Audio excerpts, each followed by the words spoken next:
پہلا سوال اس سے کیا کریں گے؟ من رب کا، تیرا رب کون ہے؟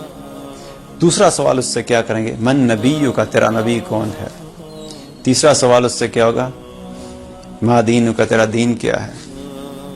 اب آج اگر دنیا میں ہم سے کوئی یہ سوال پوچھے تو ہمیں اپیرنٹلی لگتا ہے کہ وہ ان کے بہت آسان جواب ہیں۔ کوئی ہم سے پوچھے تمہارا رب کون ہے تو ہم کہہ دیں گے ربی اللہ، میرا رب اللہ ہے۔ کوئی ہم سے یہ سوال پوچھے کہ تمہارا نبی کون ہے تو نبی صلی اللہ علیہ وسلم کے بارے میں بتا دیں کہ محمد رسول اللہ صلی اللہ علیہ وسلم۔ اور اگر کوئی یہ سوال پوچھے کہ تمہارا دین کیا ہے تو ہم کہیں ہمارا دین اسلام ہے۔ لیکن قبر میں اتنا سمپل، اتنا اسٹریٹ فارورڈ نہیں ہوگا کہ اپنی مرضی سے جس کے آیا بس بتا دیا اور مسئلہ حل ہو گیا اور وہاں سے آگے چلے گئے۔ قبر میں وہی شخص ان 3 سوالوں کے جواب دے سکے گا جس نے اپنی زندگی اللہ کو رب مان کے گزاری ہوگی، جس نے اپنی زندگی نبی صلی اللہ علیہ وسلم کو اللہ کا رسول مان کے ان کی زندگی کے مطابق اپنی زندگی بسر کی ہوگی، جس نے اپنی زندگی اسلام کو، اپنے دین کو اپنی زندگی میں پرائرٹی دے کے اس دین کے مطابق اپنی زندگی کو بسر کیا ہوگا۔ اب اگر یہ کام نہیں کیے ہوئے تو کیسے ہم ایکسپیکٹ کر سکتے ہیں کہ ان 3 سوالوں کا جواب ہم آرام سے دے دیں گے؟ جب یہ احوال نبی صلی اللہ علیہ وسلم نے صحابہ کے سامنے بیان فرمائے کہ یہ اس طرح سے تمہارے ساتھ منکر نکیر آئیں گے قبر میں، تو صحابہ گھبرا گئے۔ انہوں نے کہا یا رسول اللہ، یہ اتنا مشکل مرحلہ ہے، اس کو ہم کیسے فیس کریں گے؟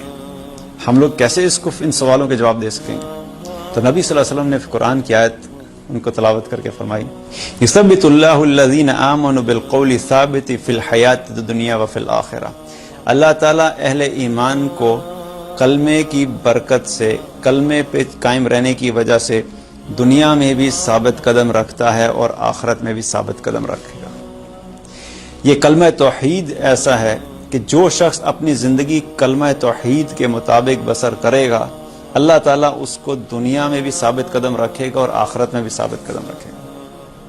حضرت عائشہ رضی اللہ تعالیٰ عنہ نے بھی جب نبی صلی اللہ علیہ وسلم سے یہی پوچھا کہ یا رسول اللہ، میں تو عورت ہوں، میں تو بڑی کمزور ہوں، تو میں ان کا سامنا کیسے کر سکوں گی؟ ان کو بھی نبی صلی اللہ علیہ وسلم نے یہی فرمایا کہ یہ کلمہ توحید اہل ایمان کو دنیا میں بھی ثابت قدم رکھے گا اور آخرت میں بھی ثابت قدم رکھے گا۔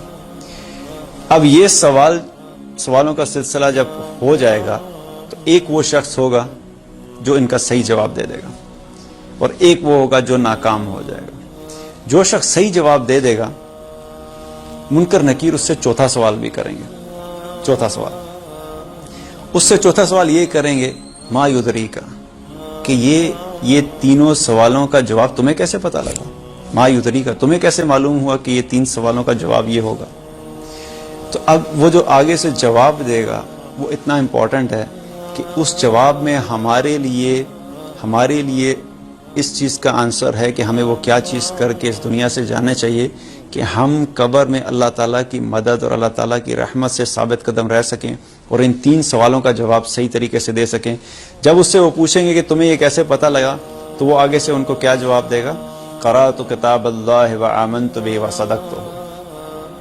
میں اللہ کی کتاب پڑھا کرتا تھا، میں اس پہ ایمان لایا تھا اور میں نے اس کی تصدیق کی تھی، میں اس کتاب کو امپورٹنس دیتا تھا، مجھے اس بات کا یقین تھا کہ میرا جو حساب کتاب ہونے والا ہے وہ اللہ تعالیٰ نے اس کتاب کو مجھے اس لیے دیا ہے کہ میں اس کو پڑھ کے اس کے سمجھوں اور اس میں اللہ نے مجھ سے جو کچھ کرنے کا کہا ہے وہ سب کروں اور جن چیزوں سے رکنے کا کہا ہے میں ان سب سے رکوں۔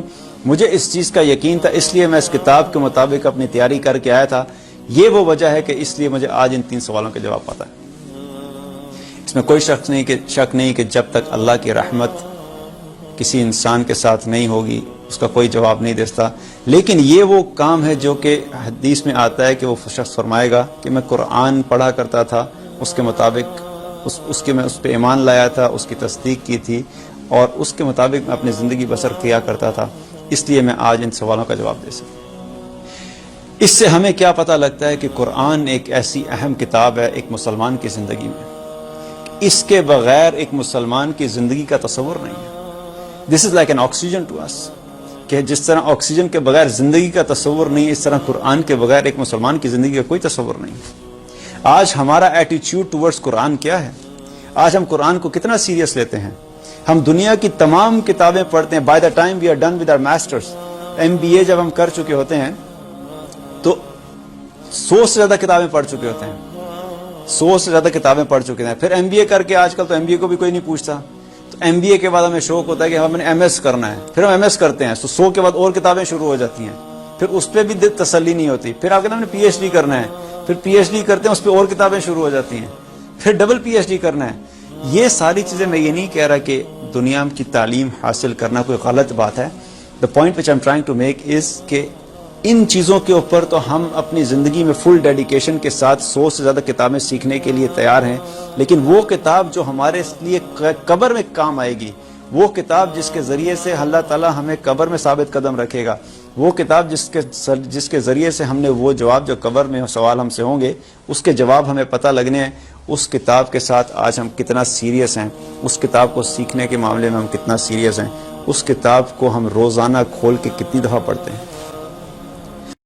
دین کی بات پھیلانا صدقہ جاریہ ہے. ثواب کی نیت سے ویڈیو کو شیئر ضرور کیجیے. جزاک اللہ.